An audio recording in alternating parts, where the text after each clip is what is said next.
تحریک پاکستان کے روح رواں اور بابائے صحافت کا لقب پانے والے مولانا ظفر علی خان 1873 میں سیالکوٹ کے نواحی علاقے کوٹ میرات میں پیدا ہوئے۔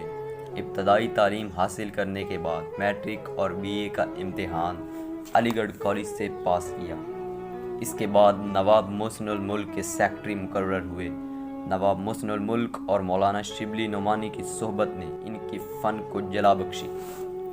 شبلی ان کے بارے میں فرماتے ہیں کہ اس نوجوان میں بلا کی تیزی ہے۔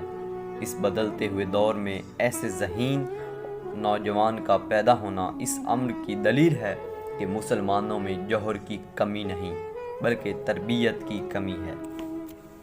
اس کے بعد 1909 میں آپ اپنے والد کے آبائی گاؤں میں واپس آئے اور اپنے والد کا 7 روزہ رسالہ زمیندار کا نظام سنبھالا۔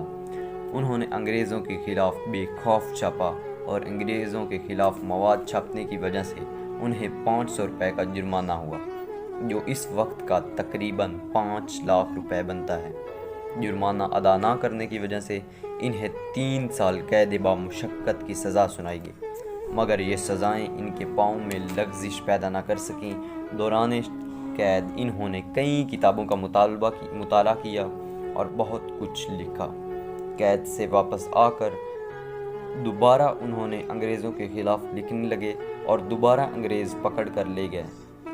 قید میں انہیں تنہائی میسر ہوتی اور اس دوران وہ مطالعہ کتب میں مصروف رہتے اور کتابیں لکھتے۔ پھر جب آزادی ملتی تو دوبارہ انگریزوں کے خلاف لکھتے اور وہ دوبارہ پکڑ کر لے جاتے اور یہ سلسلہ 18 سال تک جاری رہا۔ اس دوران انہوں نے کئی کتابیں لکھی جن میں حبسیات قابل ذکر ہے۔ انہوں نے کئی حمدیں اور کئی نعتیں لکھیں۔ وہ بہت بڑے عاشق رسول تھے۔ آپ مسلم لیگ کے سرگرم رکن تھے اور پارلیمنٹ کے ممبر بھی تھے۔ انہوں نے لاہور سے نشست جیتی۔ مسلمانان پنجاب کو بیدار کرنے اور تخلیق پاکستان میں ان کا کلیدی کردار ہے۔ قائد اعظم ان کے بارے میں فرماتے ہیں کہ اگر مجھے مولانا ظفر علی خان جیسے 2-4 آدمی ہر صوبے میں مل جائیں تو پاکستان کو بننے سے کوئی طاقت نہیں روک سکتی۔ آپ کو فی البدیہہ اور برجستہ شاعر بھی کہتے ہیں۔ آپ کا جس وقت بھی دل چاہتا آپ شاعری کر لیتے۔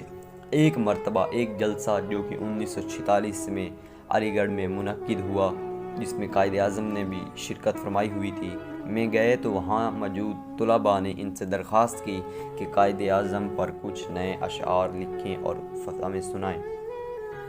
آپ اس وقت سٹیج پر کھڑے تھے۔ آپ نے اینک اتاری، آنکھیں ملی اور داڑھی پر ہاتھ پھیرا، پھر اینک پہنی اور اسی وقت 14 اشعار کی خوبصورت اور شاہکار نظم پڑھ کر سامعین کے دل جیت لیے۔ انہوں نے مسلمانان پنجاب کو بیدار کرنے میں اہم کردار ادا کیا۔ علامہ اقبال ان کے بارے میں کہتے ہیں کہ ان کے کلام میں مصطفیٰ کمال کی تلوار کا بانک پن ہے اور انہوں نے مسلمان ہند خصوصاً مسلمان پنجاب کو بیدار کرنے میں کئی معرکے سر کیے۔ عمر کے آخری حصے میں ان کی طبیعت میں غصہ اور چڑچڑاہٹ پیدا ہو گئی۔ آپ ہر وقت غصے میں رہتے اور کہتے تھے کہ یہ وہ پاکستان نہیں جس کے لیے ہم نے قربانیاں دی۔ ان کا ایک شعر جسے علامہ اقبال سے منسوب کیا جاتا ہے، ان کے تعارف کے لیے کافی ہے کہ خدا نے آج تک اس قوم کی حالت نہیں بدلی، نہ ہو جس کو خیال آپ اپنی حالت کے بدلنے کا۔ 1956 میں آپ اپنے خالق حقیقی سے جا ملے اور وزیر آباد کی مٹی میں سکون فرما رہے ہیں۔